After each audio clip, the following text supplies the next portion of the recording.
Il ne vous est jamais arrivé de ne pas comprendre en quoi constituait un poste en lisant son intitulé? Autant, lorsqu'on parle d'un dev ou d'un ops, les choses sont à peu près claires, mais ce n'est pas toujours aussi simple. Aujourd'hui, j'ai la chance de recevoir l'un de ces oiseaux rares, puisque son job à lui, c'est Field Engineer. David Blasco est en effet Field Engineer chez Trafic, et dans cette discussion, nous allons en apprendre un peu plus sur son métier et sur son quotidien.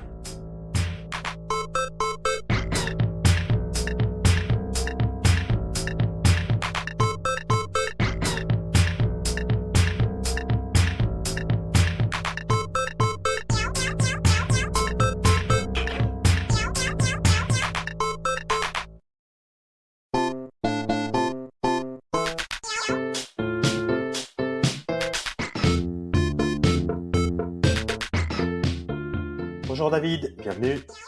Bonjour, merci de m'accueillir Stéphane. Et avec plaisir, tu es field engineer chez Trafic, mais aujourd'hui on n'est pas là pour parler de trafic, mais plus de toi et ton poste chez Trafic. Alors, explique-moi un peu en quoi consiste ton quotidien en tant que field engineer et customer success, il me semble. Oui, c'est ça, je suis donc Field Engineer chez Trafic et aussi responsable de la partie Customer Success.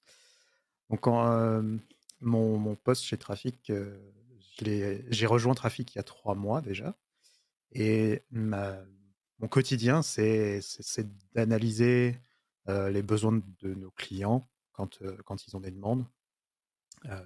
Souvent, ça va être, le matin, par exemple, de regarder les tickets qui sont arrivés, voir si on a des clients qui sont avec des pain points, ce genre de choses, des points d'attention, pardon. Hem et après, en fonction des différents, prospects qu'on peut avoir, ça va être d'analyser leurs besoins, faire des POC, monter une démo à partir de ce POC et pouvoir, aller avec le sales, montrer cette démo. Alors un peu comme le ferait un solution architect, mais je suis plus souvent là sur des use cases, des use cases un peu plus, comment ça s'appelle? Basiques à un moment donné, heu, puisque, ça va être des nouveaux clients qui vont venir avec, des demandes, voilà, on voudrait utiliser Trafic, mais, on n'a pas de grosses particularités infrastructurelles. On voudrait juste rajouter, bah, de l'authentification, par exemple et c'est dans ces cas-là, bah, je vais être amené à venir pour, démontrer la faisabilité avec Trafic. Ok, mais la différence entre un solution architecte, pour moi, un solution architecte, mais peut-être j'ai une mauvaise vision du solution architecte, il accompagne un sales pour montrer les capacités du produit, mais pas sur une spécificité, typiquement l'authentification. Ça veut dire que, à la différence d'un solution engineer, ce que tu fais, toi, c'est le client a une demande très précise, même si c'est un nouveau client et que c'est peut-être encore assez flou, mais c'est sur un point très précis où il te demande d'intervenir, où tu as besoin de faire des POC. Oui, alors, effectivement, ça arrive bah, j'ai pas encore j'ai eu quelques séances où je suis allé avec le solution architect pour, ce genre de démo et de mon côté, effectivement, je suis plus, à préparer, je vais pas venir trop en avant-vente dans les premières communications avec le client. Je vais venir un petit peu après, une fois que les sales ont déjà pris contact, peut-être qu'il y a déjà eu communication déjà, solution architecte pour montrer l'efficacité du produit, ses capacités en global et moi derrière, je vais être là effectivement pour démontrer dans un use case particulier du client, comment l'utiliser avec Trafic, effectivement. Plus dans ce cadre-là. D'accord. Tu as parlé de demande des clients au travers de tickets. Si c'est des tickets, c'est déjà des C'est clients. déjà des clients, effectivement. Et par rapport à ça, donc les tickets, tu es responsable de traiter les tickets. Ça veut dire aussi bien les problèmes que rencontrent les clients que les POC à réaliser pour eux. C'est alors on a un support, chez Trafic et en gros, moi ce que je vais faire, c'est que je vais prendre des points d'attention sur nos nouveaux clients, par exemple, qui sont arrivés récemment et qui ont des besoins particuliers à suivre, à suivre, un peu plus que les autres. Quand on a des clients qui sont installés depuis un petit moment, on va faire confiance au support, ils savent très bien traiter leurs problèmes.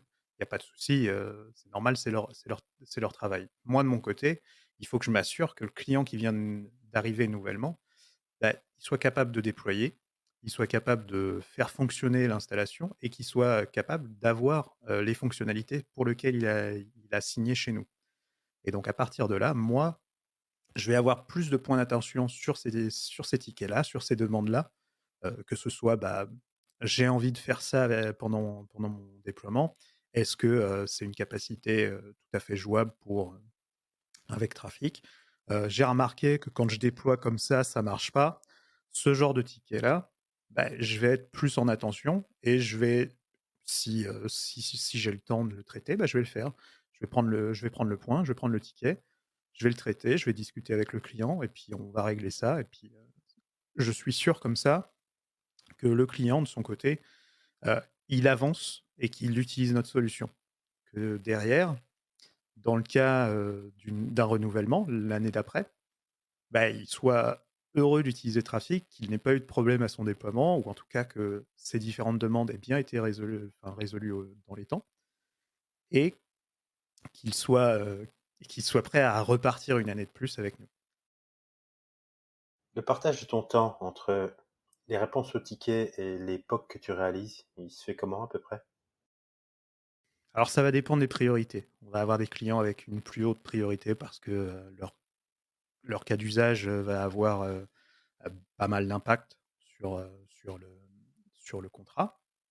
Donc, si le client a un haut potentiel, on va, maximiser les priorités sur le POC et ça arrive, on a pas mal de clients comme ça et dans ces cas-là, je vais passer 80 de mon temps sur le POC et 20 sur le ticket ou, la communication avec d'autres clients et la partie customer success où je vais contacter les clients pour savoir comment ça se passe pour eux.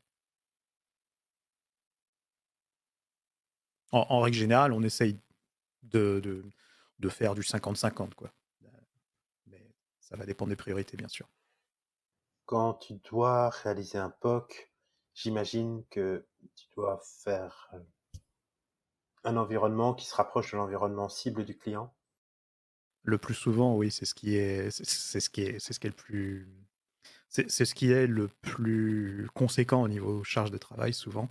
C'est qu'il faut réussir à reproduire ce que le client a besoin dans son cadre d'utilisation quotidienne et ça va pas être que du Kubernetes. Donc derrière, il va falloir que si c'est une technologie, type, ECS ou Fargate ou Service Fabric, bah, va falloir mettre le nez dedans. Va falloir commencer à regarder comment ça fonctionne parce que je connais pas toutes les plateformes et découvrir comment faire en sorte que ça marche sur leur environnement, que toutes les fonctionnalités qu'on va leur apporter soient bien, fonctionnelles dans leur cadre d'utilisation et ça, c'est un petit défi en soi parce que, derrière, on n'est pas à l'abri que l'environnement qu'on va créer, soit pas tout à fait identique.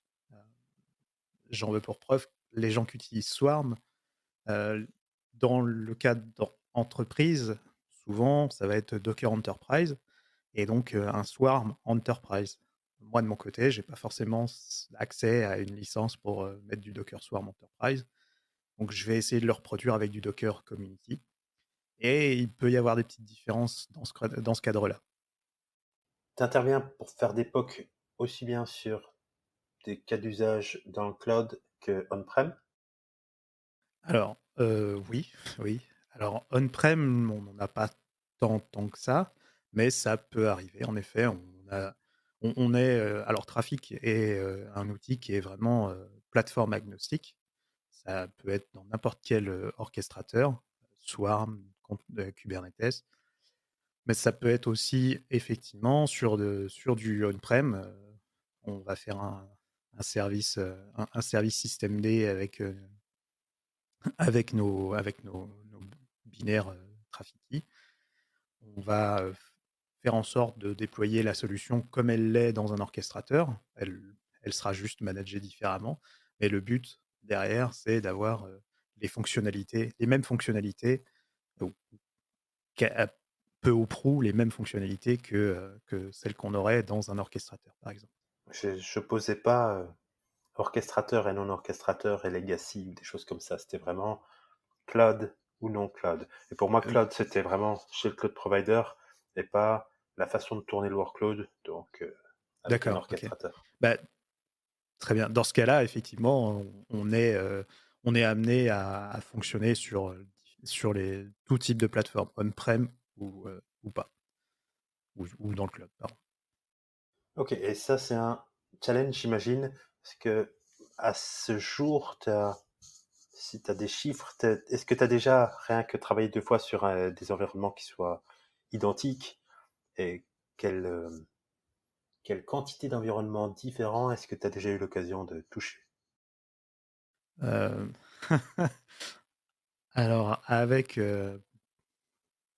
plus d'une centaine de clients, on est amené à bosser sur vraiment des environnements différents et j'avoue que j'ai pas encore vraiment eu les mêmes environnements sur 3 mois de travail chez Trafic actuellement.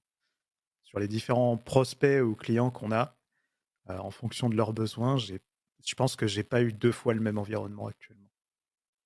Est-ce qu'il t'est parfois amené de toucher le code, de revoir le code de trafic dans le cadre de ton travail? Alors, c'est pas, dans le cadre de mon travail à proprement parler, normalement, je suis en tant que field engineer, je suis pas censé avoir, vraiment beaucoup d'interactions avec le code en lui-même. Mais derrière, ça m'est arrivé déjà parce que, on a, bah, par exemple pour Fargate, une fonctionnalité qui était pas tout à fait, celle qu'on aurait besoin pour un déploiement qui soit, production ready et donc j'ai rajouté, 3 lignes de code dans le code de trafic pour pouvoir, rajouter cette fonctionnalité, heu, qui me permet de faire, en sorte que l'environnement soit disponible, production ready dans Fargate.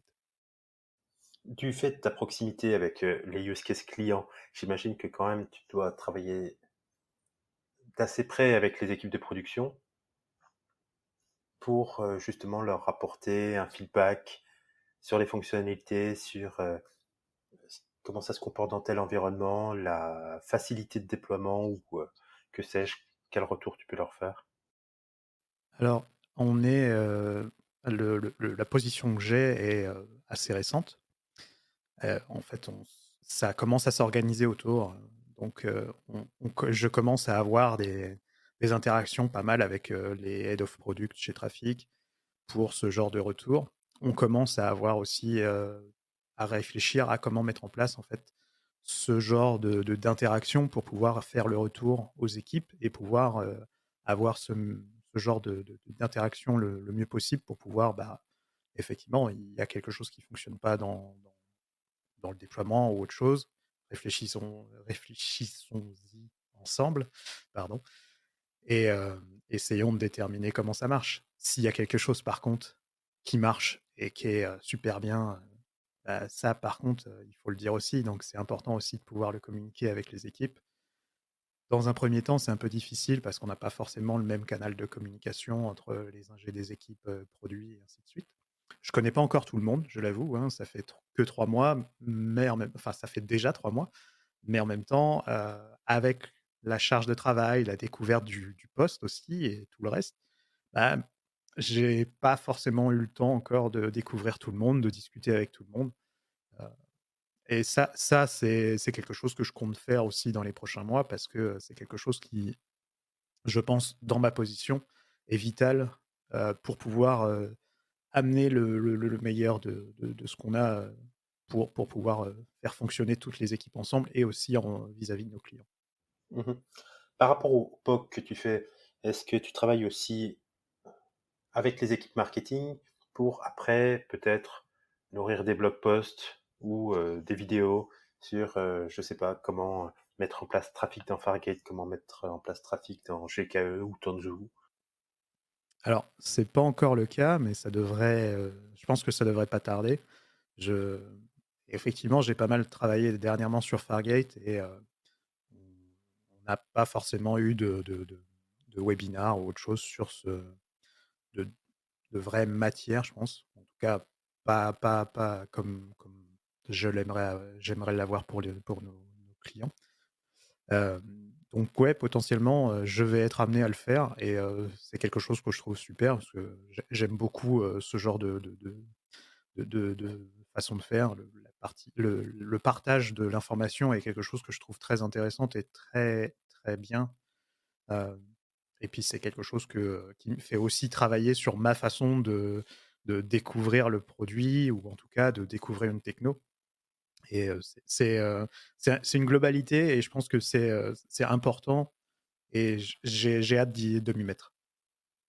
Par la variété des cas d'usage que tu peux rencontrer, finalement, tu es le premier utilisateur de trafic dans tout type de scénario. Je sais pas si je dirais ça, mais oui, oui, d'un sens, d'un sens. Je dirais pas forcément ça parce que, voilà, Trafic a eu déjà une longue vie. Ah, une longue vie, pardon. C'est peut-être un peu, a déjà une certaine vie.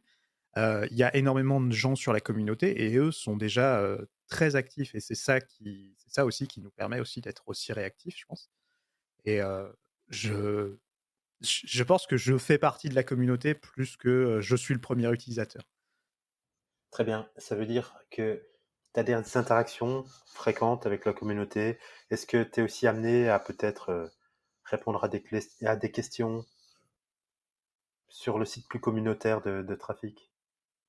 Alors, j'ai commencé, j'avoue que je suis pas encore, très, très, très fonctionnel sur le forum de Trafic, mais ça nécessite de pouvoir s'y pencher et c'est vrai qu'à l'arrivée dans une entreprise, souvent on se penche surtout sur notre cadre de travail, toutes les découvertes qui va avec et c'est pas encore mon cas en tout cas. J'ai pas encore, été très, très présent sur le forum, très présent dans la communauté en elle-même, mais j'ai hâte de m'y attaquer. Et sur Stack Overflow, par exemple? Alors je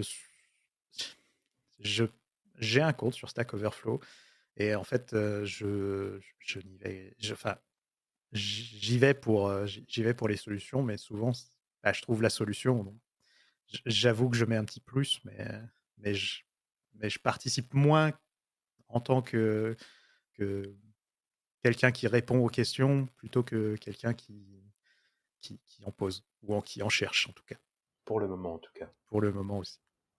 Est-ce qu'il t'est arrivé d'avoir des demandes de clients qui étaient des mauvaises idées? Alors oui, oui, ça arrive, ça nous arrive encore là, et en vrai c'est important, c'est quelque chose qu'on m'a dit. Il faut arriver à mettre le client, un peu, en remise en question et c'est vrai que j'ai tendance à moi me dire: «Bah, voilà, le client il veut ça, ah, le client il aura ça» et après, moult discussions avec mon chef, le chef, le directeur des commercial, bah, je suis censé quand même faire ce genre de remise en question et de poser ça autrement pour le client. Lui dire: «Bah, voilà, vous savez que dans le mode de fonctionnement, de l'internet maintenant, on peut plus utiliser, je ne sais pas moi, Telnet par exemple». Sans entrer dans le détail et sans chercher à faire quelque chose de difficile, mais voilà, de mon côté, si le client me dit: «Bah, voilà, je veux faire du telnet sur internet», il faut que je sois capable aussi de me dire: «Non mais monsieur le client, on est en 2022, telnet ce n'est pas sécure, il faut faire quelque chose, quoi. Faut réfléchir à un autre mode de fonctionnement ou en tout cas, i mais il faut pas non plus que je sois agressif dans mes propos sans être agressif dans mon comportement». À lui dire: «Non, vous déconnez là, c'est pas possible». Il faut réussir à trouver la bonne, le bon équilibre et souvent, en tout cas, sur le dernier client, on on lui a présenté une solution qui soit plus évidente par rapport à son use case, par rapport aux nouvelles fonctionnalités que nous on a, mais aussi que différents outils peuvent nous amener et derrière, on va lui montrer que c'est possible de faire ce que lui a l'intention voulait faire mais c'est tellement, tellement de travail et tellement de complexité de maintenir après dans le temps et juste de mise en place que ça va pas avoir de grand sens de partir sur une solution qu'il aurait réfléchi, par rapport à son utilisation qu'il pouvait faire encore il y a 5 ans. Le scénario type quand un client a une mauvaise idée, c'est parce que j'imagine qu'il y a quand même pas mal d'échanges entre Trafic et le client. Il fait une demande, l'idée semble un peu tordue et pas forcément appropriée. Vous revenez vers le client et comment ça se passe ensuite? C'est long, il faut faire plusieurs POC, il faut peut-être faire mettre les deux en parallèle, montrer que l'un est une moins bonne approche que l'autre. C'est quoi le parcours type quand un client a une mauvaise idée? Le parcours type, alors c'est un peu particulier. On en tant Trafic n'est pas une société de consulting. Donc nous, on va avoir des conseils surtout sur Trafic. On va expliquer, comment mettre en place Trafic, comment faire en mais on ne peut pas non plus, heu, donner des conseils sur l'architecture ou sur, le fonctionnement de l'infrastructure du client. Et ça, c'est un point, on essaye d'amener certaines questions, en fait, plus auprès du client en mode: «Voilà, vous voulez faire, je sais pas, une mise en place de comment ça s'appelle? De connexion de 2 API via une API key. Très bien, pas de souci. Est-ce que, par rapport au fonctionnement, par rapport à votre fonctionnement, est-ce que JWT serait peut-être pas plus adapté?» Ou voilà, on essaye d'amener une certaine autre réflexion par rapport à la mise en place du client et on va pas essayer non plus de réfléchir à leur place parce que, bah, on n'est pas au quotidien dans leur infrastructure. On peut pas complètement en fait, leur dire: «Bah, faites comme ça, c'est le mieux, il y a pas de souci, c'est comme ça que ça doit marcher». Sinon, ça nous prendrait encore plus de temps après au niveau debugging et autres parce que, bah, ça voudrait dire qu'on prend une place chez le client aussi, enfin, au niveau, équipe infrastructure, je pense. Alors, est-ce que Trafic aussi a quand même une opinion sur la manière dont Trafic doit être implémenté? Ah, je pense pas qu'on ait une opinion sur comment on doit l'implémenter. On a une documentation, elle explique comment on doit déployer, Trafic. Si les gens veulent faire autrement et qu'ils se cassent pas les dents, il y a pas de souci, je pense. Et dans le cas où le client a une idée qui est légitime, est-ce qu'il y a aussi un travail de la part de Trafic et en tant que field engineer, est-ce que tu es confronté à ça, à enrichir en fait la solution? C'est-à-dire, tu peux répondre stricto sensu à la demande ou par rapport à la demande, proposer plus? Parce qu'il y a toujours moyen de faire plus avec le produit et d'avoir d'autres composants qui vont faciliter la vie.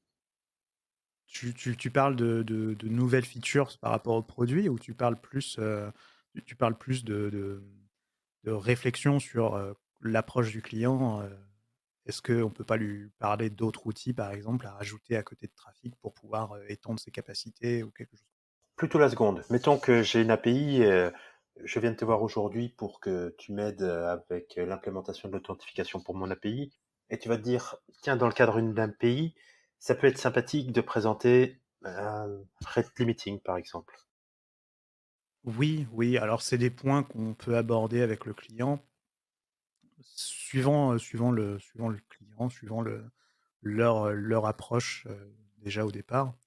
On va effectivement évoquer ce genre de cas, en expliquant que, bah, voilà, potentiellement, ça peut peut-être être des points qu'ils peuvent mettre en place assez rapidement pour éviter, bah, des problématiques de flood ou autres. Hem, Comment dire? On discute pas mal avec les clients et en tout cas, moi, en tout cas, j'essaye de discuter pas mal avec les clients, de comprendre leur use case, comprendre aussi, comment ils fonctionnent. Heu, il y a encore quelques jours, j'ai eu une session avec un client pour qu'il me montre son mode de fonctionnement pour, son authentification. Comme ça, je peux déterminer comment on peut interagir de notre côté pour pouvoir s'intégrer au mieux avec Trafic, ou en tout cas avec le produit. Et et on de mon point de vue, mon poste, c'est ça qui fait sa force, c'est que, comme j'ai beaucoup d'interactions avec le client, je suis capable de lui donner des petits tips, des petits chemins à prendre parce que, bah, je commence à avoir un petit peu d'expérience et je me dis: «Bah, voilà, moi j'ai déjà vécu ça. Je sais que c'est pas forcément le bon use case. Je connais ça aussi, j'essaye de lire un petit peu d'articles, de me tenir au courant. Je sais qu'il y a des nouveautés qui arrivent, je regarde ce qui se passe et des fois, en fonction du use case du client, je vais me dire: «Bah, peut-être en tout cas, on n'est pas sur la meilleure façon d'implémentation, il faudrait peut-être regarder à faire autrement». Heu, on a des clients qui sont pas forcément, tous, en connaissance de de toutes les capacités, par exemple d'AWS ou autres. Et donc, bah, c'est à nous aussi, dans certains cas, de dire: «Bah, voilà, vous voulez faire ça, dans AWS avec Trafic, bah, pas de souci, il y a ça, en fait. Il y a ce service-là qui peut se lier à Trafic qui pourrait, bah, exactement, remplir cette problématique que vous avez, vous». D'un autre côté, par rapport aux fonctionnalités que demande un client, est-ce que toi, tu es au courant de la roadmap de trafic? Et donc, si le client demande une fonctionnalité qui bientôt va être retirée de trafic, ou alors si il va y avoir une nouvelle version avec plus de fonctionnalités, est-ce qu'il y a moyen de faire un POC sur de la bêta ou alors de rediriger le client vers autre chose qui fait plus de sens? Ça nous est arrivé récemment d'ailleurs. Hem, j'ai une vue, partielle de la roadmap. Je n'étant pas ingénieur, dans la partie produit, j'ai pas une vue, globale de la partie roadmap. Donc j'ai une vue partielle des fonctionnalités en fonction, bah, de ce que je connais et en fonction de ce que je peux voir dans les documents qu'on a en interne. Moi de mon côté, je suis avec le fait de devoir interagir avec pas mal de clients, bah, effectivement, il y a certaines fonctionnalités que j'ai entendu parler, que je vais pouvoir aller poser la question au head of product en lui disant: «Bah, voilà, j'ai un client, il me parle de ça, est-ce que tu es au courant? Est-ce qu'on a quelque chose dans ce cadre qui vient prochainement ou est-ce que c'est déjà réalisé?» J'en sais rien et de notre côté, en fait, on travaille avec Slack, Discord et donc on a nos différents canaux de communication qui font qu'on est très rapide sur ce genre de questions, à pouvoir savoir où on est, telle nouvelle feature. Est-ce que ça avance? Est-ce que ça avance pas? Tiens, on a remarqué que, tel client, avait demandé, une nouvelle release parce que, il y a il y a un bah, ils nous demandent pas directement une nouvelle release, mais en gros, ils ont parlé d'une features. C'est quelque chose qui était dans le pipe, mais qu'on pouvait, augmenter au niveau priorité et qui sera dans la prochaine release. Comme ça nous permet de devancer, en fait, l'arrivée d'un client, par exemple. Ça arrive, c'est arrivé en tout cas et ouais, je pense que la partie aussi, «bêta» entre guillemets, on on a la possibilité de fournir des release candidates, par exemple, à certains clients quand, effectivement, ils ont besoin d'une fonctionnalité en avance de phase et qu'on sait que, bah, on a une roadmap, heu, par exemple à 1 ou 2 mois et que le client, lui, est en train de tester son POC, et que dans 1 ou 2 mois, bah, c'est le moment où il devrait acheter, en fait. Donc à partir de là, nous, on doit être capable de dire: «Bah, voilà, on vous propose une release candidate, une bêta, si vous voulez, pour tester cette fonctionnalité-là. Comme ça, nous, on valide que la fonctionnalité est bien ce que vous avez besoin et en plus, bah, vous pouvez avancer sur votre POC». Mhm. Le field engineer, il est plutôt côté sales, dans une équipe sales ou plutôt dans une équipe support? De mon côté, en tout cas, chez Trafic, je suis rattaché à l'équipe sales. Ok. Je ne sais pas pour d'autres entreprises, mais moi, en tout cas, dans mon cas, c'est l'équipe sales, mon point de rattachement. et après je vais interagir avec les équipes, support, ingénierie et autres. Par rapport à ce que tu m'as dit précédemment, tu as une base d'utilisateurs dont tu sais les fonctionnalités qu'ils utilisent ou à peu près. Est-ce qu'il t'arrive aussi en avance de phase de revenir vers eux, sachant qu'une nouvelle fonctionnalité vienne, sans que eux en fassent la demande? Est-ce qu'il t'arrive d'aller vers ta base d'utilisateurs et des utilisateurs bien précis quand une nouvelle fonctionnalité arrive, peut-être pour venir vers eux en avance de phase? Alors si c'est des clients où on a déjà parlé, de certaines fonctionnalités qui pourraient arriver, hem, oui, ça peut arriver. Heu, il me semble déjà avoir eu le cas où effectivement un client avait parlé à un moment donné, dans dans différentes réunions de peut-être un point, qui allait arriver dans des futures releases et en gros merde, hem, tu fais des petits bâtons, bravo. Hem, je reprends. Donc oui, ça nous arrive, ça nous est arrivé que, certains clients en fait nous demandent, nous parlent de fonctionnalités ou en tout cas de de points de points qui les intéresseraient et qu'on n'a pas encore dans la version actuelle.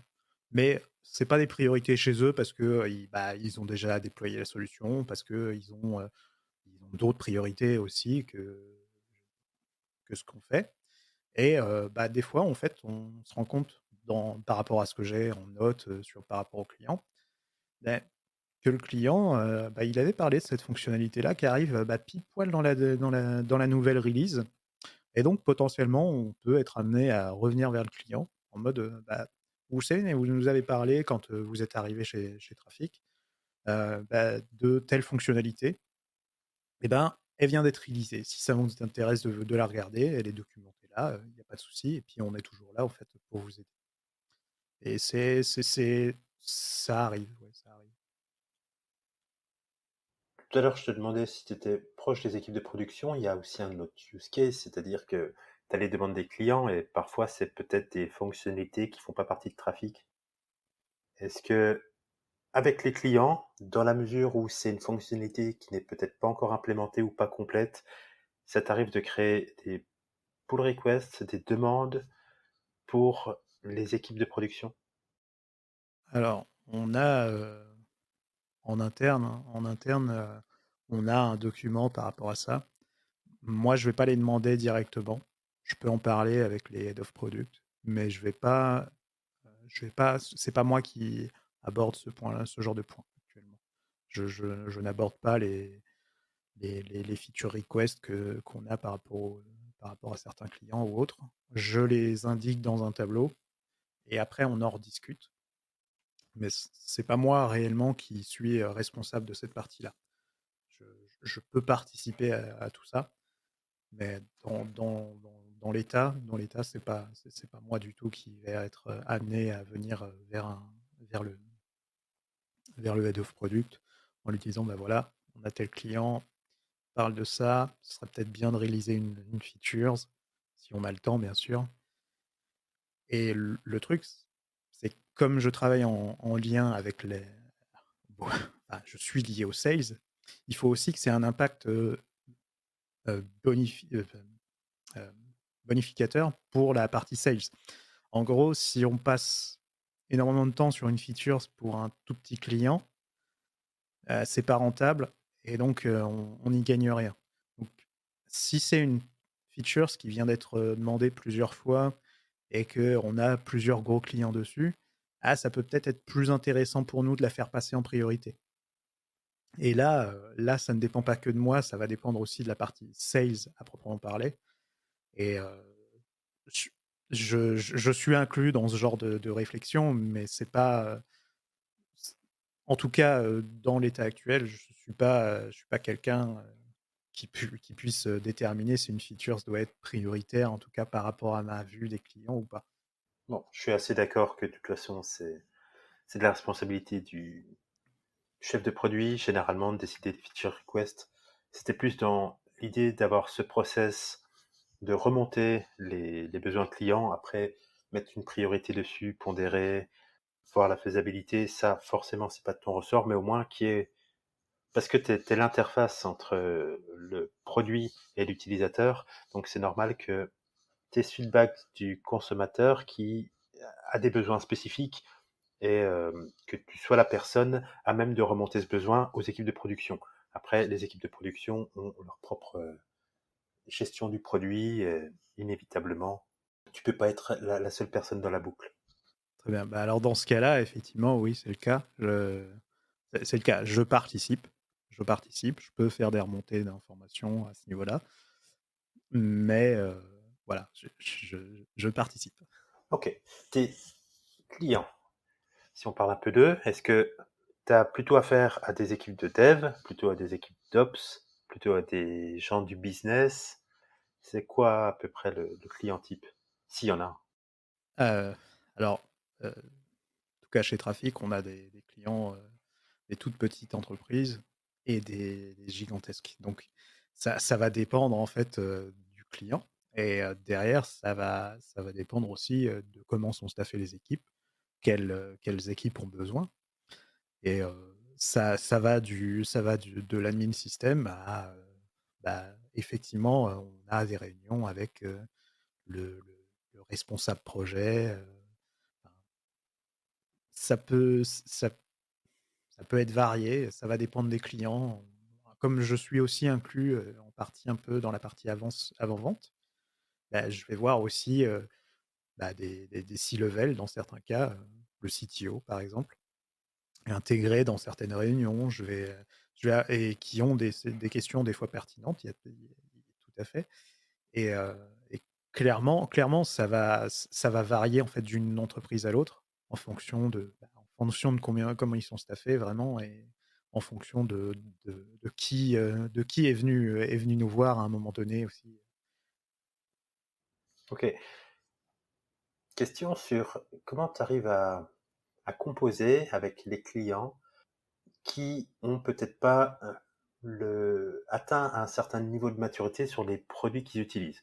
On sait bien que tout le monde a de la dette technologique. On sait que le paysage avec l'arrivée de Kubernetes, des technologies a énormément évolué, à tel point que j'imagine qu'il y a encore pas mal d'entreprises qui peinent à rattraper ce retard-là et à implémenter des solutions sur lesquelles ils soient 100% matures. Comment est-ce que toi, t'entres dans le paysage pour dire on va introduire un produit en plus peut-être? Comment ça se passe quand tu sens que, je sais pas, tu as une demande sur comment je mets trafic dans mon Kubernetes et que le client, tu sens qu'il a encore des flottements au niveau de sa compréhension de la technologie? Alors ça, c'est une bonne question. C'est mon approche du client en gros et c'est comment je vais pouvoir, comment moi je reste, hem, assez agnostique du client pour pouvoir faire cette démarche. Parce qu'en gros, il faut que je désolé, il faut que je puisse, il faut que je sois capable de répondre au client quel qu'il soit, et sans jugement. J'ai pas à avoir de jugement sur cette partie-là. Il y a de la dette technologique, tu l'as dit. On est tous au courant que toutes les entreprises quasiment en ont et il faut que je sois à même de pouvoir répondre au client sans pouvoir le juger. Je sais pas quel est son historique et c'est important pour moi de prendre en compte, ces différentes problématiques et de me dire: «Bah, voilà, il a cette problématique-là, il doit déployer, Trafic dans tel environnement, quelle est la meilleure méthode?» Et est-ce que c'est juste lui refiler la doc et puis basta? Dans certains cas, ça va pas suffire parce que en discutant avec le client, tu te rends bien compte que, bah, la doc lui suffit pas pour une raison qu'il veut pas la lire, par exemple. Dans certains cas, c'est parce que il y a de l'assist enfin, ils veulent un peu d'assistance. Dans certains cas, c'est parce qu'effectivement leur use case est un peu plus complexe et peut-être que notre doc est pas toujours au mieux. En tout cas, qu'il y a pas l'exemple par rapport au type de use case que le client a besoin et bah, dans ces cas-là, il faut que j'arrive et c'est aussi on en discute pas mal avec le head of sales. Heu, Comment, bah, j'arrange mon temps par rapport à ça? Combien de temps je suis capable de passer, heu, sur tel client qui vient d'arriver pour sa mise en place? Est-ce que je vais plus, me focaliser à juste, lui faire une session Zoom où on va passer une demi heure à débugger et à mettre ensemble la solution? Ou est-ce que je vais passer, 2 heures de mon temps à venir avec lui, prendre un petit peu de temps sur son installation, lui dire: «Bah, voilà, pour cette installation, il va falloir faire ça». Ça, c'est vraiment en fonction du client et ça va vraiment dépendre du feeling, par rapport à ce qu'on voit par rapport au client. Je je en en le s je sais pas, c'est comme une sensation, en fait. Tu sens ou pas que le client va être, à même de déployer sa solution tout seul et tu vas pas te poser de questions ou, tu sens que, pendant les réunions, il avait l'air d'être un peu soucieux, il avait l'air tout ça. Bah, peut-être que là, il va falloir apporter un tout petit peu plus de présence et lui montrer que, bah, voilà, la solution elle est pas si compliquée que ça, elle est complète, mais elle est simple. Si on élabore un peu là-dessus, un client te fait une demande sur la faisabilité de quelque chose. Toi, de ton côté, tu montes un POC, mais c'est un POC qui est en dehors, en fait, de l'infrastructure de ton client. Après, comment ça se passe? Parce que tu vas lui démontrer que ce qu'il demande est faisable dans un environnement de sandbox. Et comme tu l'as dit, il n'y a pas de professional services du côté de trafic. Donc, le lien entre ton client et toi, c'est lui donner une documentation sur comment faire, l'accompagner peut-être sans toucher ton clavier, mais à faire ce déploiement sur son infrastructure. Où est-ce que ça s'arrête? Jusqu'ici en tout cas sur mes 3 mois mes 3 mois d'existence, chez Trafic. Jusqu'ici, ça s'est arrêté au use case où, effectivement, bah, le client, fait les manips. Moi, je lui indique comment faire. Je touche pas le clavier. Ça s'est arrêté là. On va avoir des clients où typiquement, on envoie la doc et on les revoit 6 mois après parce qu'ils se sont débrouillés tout seuls et qu'ils n'ont pas eu de besoin particulier, qu'ils n'ont pas eu de ticket, parce qu'ils n'ont pas rencontré de bug, parce qu'ils n'ont pas, utilisé de fonctionnalités avancées, qu'ils avaient pas de questions dessus. Hem, clairement, c'est vraiment, c'est vraiment jusqu'à, ouais, faire du pas à pas avec le client, heu, tant que ça reste raisonnable au niveau, temps passé. Dans le cas d'un POC que j'aurais fait, bah, souvent c'est, partager les documents que j'ai pu créer, via un GitHub, via, un mail, pas grave, on s'en fiche, hein, c'est des fichiers YAML ou des fichiers JSON. Il y a pas d'informations importantes dedans, c'est juste, une déclaration de comment on va déployer l'application. Est-ce que c'est des procédures quand même assez détaillées sur comment faire? En fait, je veux le pass entre ma demande. Je viens vers toi, j'ai une demande particulière, tu montes un POC pour moi. Après, comment tu vas faire le rendu de ton travail? Est-ce que ça va être donc, tu vas m'envoyer une procédure sur comment implémenter ma fonctionnalité? Tu vas organiser une session Zoom peut-être avec moi pour montrer sur l'environnement Sandbox comment ça se comporte et peut-être aller plus loin aussi si jamais j'ai besoin d'un peu plus d'assistance, reproduire ça ensemble. Toutes ces étapes-là, c'est un peu ça le pass classique d'une demande? Alors oui, après ça va dépendre aussi du client. En règle générale, si on fait un POC, pour une demande précise, en tout cas, ce qui est mon cas, si je fais un POC pour une demande précise, on va, je vais faire une session Zoom pour montrer la faisabilité, montrer, le POC en lui-même au client et à partir de là, en fonction de comment il réagit au POC, c'est plus ou moins lui qui va nous indiquer comment on va suivre, comment ça va suivre, après. Donc potentiellement, bah, le client va nous dire: «Ah bah, je comprends bien le fonctionnement, juste faites-moi passer la partie, la partie, fichier de déploiement et moi j'adapterai, il y a pas de souci. Dans certains cas, ça va être, alors je vois comment ça marche, mais j'ai pas trop bien compris, toutes les étapes. Est-ce que vous pourriez les décrire dans le mail avec les fichiers de déploiement? Et dans un autre cas, effectivement, il y a celui qui, c'est ses premiers jours dans l'entreprise, qui vient d'arriver, enfin, on n'est pas à l'abri aussi d'avoir des gens qui sont pas forcément, qui vont faire un POC de leur côté, mais qui ont pas forcément tous les accès, toutes les fonctionnalités, en tête, dans leur entreprise et à ce moment-là, effectivement, ils nous demandent, bah, si on peut, les aider, directement, pendant une session Zoom.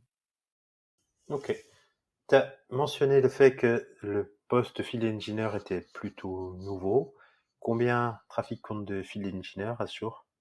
Je suis seul. Tu le seul. Est-ce que du coup tu es amené à couvrir toute la planète en termes de support? Ou Alors est-ce que tu es plus limité à une région quand même? alors, officiellement, je suis normalement sur la partie, Europe, majoritairement. Mmh, Europe, Moyen-Orient, parce qu'au niveau time zone, c'est ce qui se rapproche le plus. Heu, Comme on est encore, une petite ent enfin, on n'est pas une petite entreprise, mais une start-up qui n'est pas encore, heu, ultra staffée, dans tous les coins du globe, tout ça. On est sur toute la planète, mais c'est vrai qu'on n'est pas partout non plus, hein, tout le monde n'a pas la chance d'habiter en Antarctique, par exemple. C'est pour le côté, solitaire, j'aime bien ça. Hem, Ce qui fait que, potentiellement des clients, aux États-Unis, je peux interagir avec eux, mais, on a le solution architecte qui lui vit aux États-Unis, qui peut faire une partie de l'interconnexion, Field Engineer Customer Success que moi je pourrais pas faire dans ma time zone. Parlons maintenant de ton onboarding, puisque c'est récemment que tu as rejoint Trafic. On est en pleine pandémie. Pour avoir interviewé ton CEO récemment, je sais que vous êtes une boîte remote, au moins partiellement. Donc, changer de compagnie et rejoindre une boîte qui est entièrement remote, comment ça se passe? Eh ben ça se passe très bien. Comment dire? Je connaissais un tout petit peu le remote, heu, de mes précédentes expériences, on va dire, mais vraiment un tout petit peu, hem et pour le coup, avant la pandémie, c'était pas forcément quelque chose que, je considérais plus que ça. Je me disais intérieurement: «C'est quand même con de faire, tous les jours, 1 heure de voiture peut-être pour aller, chez un client ou, dans ma boîte». Heu, Surtout quand, bah, j'ai besoin de faire un POC et que j'ai pas besoin de voir mes collègues parce qu'en fait, j'ai besoin de me concentrer. C'est quelque chose que, je m'étais dit: «Ah bah, ça pourrait être pratique pour certaines journées» et d'autres, bah, j'aime bien voir mes collègues des fois, donc c'est plus sympa. Et c'est vrai qu'avec l'entraînement, que nous a fait la pandémie sur la partie remote, heu et ben au final, non, tous les jours, c'est bien, en fait et l'onboarding en lui-même, bah, ça a été plutôt simple. J'ai rencontré, via Zoom les personnes avec qui j'étais amené à travailler ou, via Slack en discutant et à partir de là, bah, on a des premiers contacts donc on sait à peu près qui fait quoi et puis si on a une question, on balance une question sur le Slack général et puis il y aura bien quelqu'un pour répondre. Hem Au final, j'aime bien cette approche, qui est pas de nous tenir la main tout du long. Heu, je dis pas qu'on m'a balancé dans le grand bain direct, mais, heu, j'aime bien cette approche qui est que effectivement, on te présente les personnes avec qui tu vas interagir forcément tout de suite, mais on te laisse découvrir au fur et à mesure, bah, le reste. Tu tu tu as cette chance de pouvoir découvrir, quelque chose et de toujours renouveler en fait le process. J'ai pas encore discuté avec tout le monde, c'est normal, mais j'aimerais bien. J'aimerais bien ouais, je sais pas, d'ici, les 3 prochains mois, par exemple, avoir discuté avec plus d'ingénieurs, discuter, de même même si c'est pas que du taf, de voir avec qui je travaille et puis, pouvoir savoir, bah, si j'ai une question à un moment donné et que, bah, la personne que j'ai en contact d'habitude est pas là, bah, qui je pourrais avoir, qui pourrait le remplacer pour ça. Derrière, franchement le remote c'est bonheur. Je suis chez moi, j'ai pas le stress des transports. Moi personnellement, c'est quelque chose qui me soulage au niveau au niveau, humain en tout cas. Alors j'imagine que de toute façon, dans une boîte, dans la mesure où elle est distribuée, t'as pas l'occasion de rencontrer tout le monde, ou alors de toute façon c'est virtuel. Les interactions avec les collègues changent peut-être pas tellement. Par contre, les interactions avec les clients qui ne passent que par Zoom ou équivalent, quelle différence ça fait par rapport à avoir des clients, aller chez le client peut-être? Est-ce que il y a une autre attitude à adopter? Est-ce que c'est plus compliqué? Est-ce que c'est plus simple? Comment se passent les interactions avec les clients? Pour moi, c'est plus simple. En tout cas, c'est mon sentiment. Je trouve ça plus simple comme ça parce que, on est plus ou moins décontracté en fait. On est chacun plus ou moins chez soi. Certains sont dans des bureaux, sur leur lieu de travail, certains sont chez eux et la pandémie fait que c'est comme ça, il y a pas de souci. Heu et je trouve que les gens sont un tout petit peu plus détendus grâce à ça.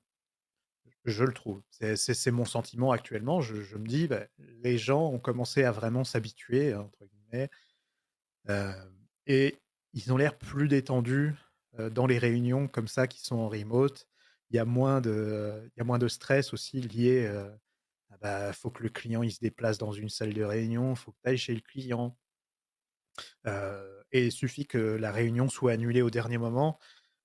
Le déplacement a été fait pour rien, tu as perdu du temps, le client aussi potentiellement, hem et pour moi l'interaction avec les clients, je la trouve meilleure comme ça parce que derrière, bah, ce sentiment de, «Ah la réunion m'a servi à rien, franchement c'était inutile». Ça rajoute une couche sur: «Ah le client il est vraiment trop relou», tu vois? Et derrière je me dis: «Voilà, bah, tant pis, la réunion elle a servi à rien, j'ai perdu un quart d'heure, mais c'est pas grave, c'est pas grave». Comment ça s'appelle? J'étais pas en présentiel, donc j'ai pas pu montrer aussi aux clients que j'étais complètement, dépité que, au final ça ne serve à rien. Mmh. Le fait est que cette partie-là de stress et d'envie de dire: «Mais non, mais si vous faites venir juste pour ça, il y a aucun intérêt», e elle est enlevée tout de suite. Ce qui fait que les interactions avec les clientes sont plus souples, je trouve et plus agréables. En tout cas, c'est mon point de vue. OK, alors tu dis qu'il y a une certaine habitude que tu as prise et que tout le monde a prise à travailler en remote, mais on parle aussi pas mal de Slack fatigue, Zoom fatigue. Comment ça se passe par rapport à tout ça? Est-ce que est-ce que par moment, il n'y a pas des fois où peut-être tu trouves que tu es trop souvent sur Zoom, trop souvent sur Slack et pas à même de te concentrer assez sur ton travail? Ou est-ce que la boîte a trouvé son rythme, son équilibre et il n'y a pas trop de soucis avec ça? Non et alors effectivement, alors je parle pour moi, je parle pour moi. Je Et en tant que nouvel arrivant, j'ai pas encore tout intégré, pour bien être tranquille à certains moments. C'est Je pense que le time management à ce niveau-là, c'est important et c'est quelque chose que je n'ai pas. Je n'ai pas fait en tout cas et je pense que, ouais, je comprends les gens qui disent, «Ah je suis fatigué de ma journée, j'ai fait que des réunions, c'était ultra fatigant». Je peux tout à fait le comprendre. Ça Il y a des journées où effectivement j'ai des zooms en pagaille et le plus dur en fait et le plus fatigant, ça va être tous ces switch contexte switch. qui vont entraîner en fait, bah, le fait de se remettre en route et des fois où tu as que 5 minutes pour le faire, donc tu as même pas le temps d'aller chercher un café dans certains cas et c'est un peu stressant. Mais réellement, je pense qu'avec une bonne, réflexion sur comment tu peux organiser ton temps, heu et comment faire en sorte que ton agenda soit pas vraiment, pollué constamment. Je pense qu'il y a moyen d'organiser ça pour que, bah, tu arrives à mixer en fait tes journées pour pas qu'elles soient que faites de POC et d'autres journées que de Zoom. Un autre point aussi qu'on reproche, c'est pas vraiment un reproche, mais qui est induit par le travail en remote, c'est l'isolement par rapport aux autres. Est-ce que c'est quelque chose que tu ressens? Est-ce que, par exemple, quand tu as besoin d'aide sur quelque chose, bah, tu te sens un peu abandonné ou est-ce que tu arrives à trouver des mécanismes aujourd'hui en remote qui compensent très bien ça et t'as pas du tout ces sentiments? Je vais l'avouer, mais je ne me sens absolument pas abandonné du tout. Mes collègues sont super et pour le coup, si j'ai un besoin particulier, j'envoie un Slack, même s'ils répondent 10 minutes après, je sais que j'aurai une réponse, même si c'est une réponse du type: «J'ai jamais essayé, je peux pas t'aider pour le coup», j'aurai une réponse. Ça va pas m'aider effectivement, mais derrière je me sens pas abandonné. Il y a quelqu'un qui a pris en qui m'a entendu et qui se dit: «Ah tiens, s'il est en train de s'embêter avec ça, peut-être que lui, il va revenir à un moment donné vers moi en me disant: "Ah au fait, il y avait, telle personne, dans les équipes qui lui il s'est cassé les dents dessus, si tu veux en discuter avec lui" et voilà et ça pour le coup franchement, j'ai vraiment pas du tout l'impression d'être délaissé, abandonné ou en tout cas, d'être mis dans un coin et d'être sorti juste pour les réunions ou, pour les besoins clients. Alors franchement, c'est quelque chose que je ressens pas du tout, dans mon cadre de travail. C'est dû à l'attitude, des gens qui sont habitués au travail en remote ou c'est quelque chose que tu verrais plus comme faisant partie de la culture de l'entreprise? Est-ce que on te suggère une attitude par rapport au travail remote ou chacun est libre de faire à sa convenance? Je pense que c'est un peu des 2. Je pense que c'est un peu des 2. Je pense que la philosophie de l'entreprise, c'est, bah, on est remote donc soyons disponibles pour tout le monde. Je pense que ça déjà, c'est déjà dans l'ADN de la boîte.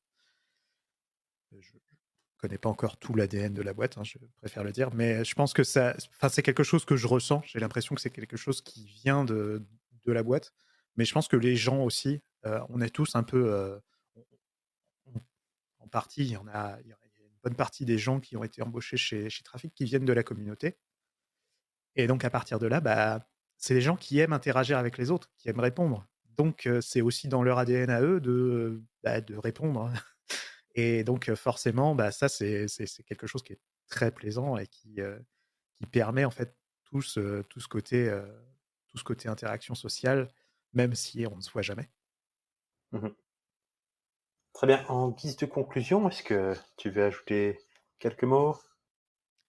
Bah, oui, alors, Trafic recrute, n'hésitez pas à à essayer de venir nous rejoindre. On serait très heureux de vous avoir et puis, franchement, j'ai été ravi de faire ce podcast avec toi. Est-ce que petite question subsidiaire, est-ce que justement parce que tu viens de passer récemment par la partie recrutement par Trafic, est-ce que tu peux un peu, expliquer le process et comment ça se passe? Tout à fait. Alors, dans mon cas, j'ai été recruté parce que j'ai résolu un petit puzzle qu'il y a sur le site du recrutement de Trafic. Donc en gros, la méthode, c'est simple, on vous donne une image Docker et puis, on vous dit: «Bah, voilà, amusez-vous, il faut résoudre le puzzle» et à partir du moment où vous avez résolu le puzzle, bah, vous allez pouvoir entrer en contact avec Trafic. Vous pouvez le faire indépendamment du puzzle, mais c'est vrai que c'est un petit plus. Ça montre que vous êtes intéressé par le produit, que vous touchez un petit peu et franchement, je trouve que c'est une bonne approche quand on veut recruter des gens qui veulent s'amuser avec la technique. Bah, c'est de mettre un peu de technique dans l'embauche, quoi. Et les étapes suivantes? Et les étapes suivantes, ça a été, plus ou moins classique. On a discuté, j'ai discuté avec Émile, donc le CEO, de Trafic. J'ai pu discuter avec, le Head of Sales, Adrien, qui est donc mon chef. Et puis après, j'ai eu, une interview technique où j'ai dû faire une démo avec, une petite préparation à l'avance et en fonction de ça, bah, j'ai été embauché. Et tout s'est fait en remote. Et tout s'est fait en remote. J'ai pas eu à me déplacer une seule fois de chez moi, quasiment. Ok. Et ce processus-là prend combien de temps à peu près? Pour moi, ça a été alors, il y a eu les vacances, c'était en été au départ, enfin après ça s'est accéléré très vite, mais je pense qu'en 3 semaines, c'était fait, quoi. Oh, plutôt rapide. Oui. David, merci beaucoup pour Merci à toutes toi. ces informations sur le métier de field engineer. Et donc, si certains veulent rejoindre Trafic, c'est l'occasion. Tout à fait. Merci. Bonne journée. Retrouvez David sur Twitter @newa05 et Trafic sur trafic.io. Comme toujours, n'hésitez pas à parler de cet épisode autour de vous, à vos amis et sur les réseaux sociaux. Prenez soin de vous et à la semaine prochaine.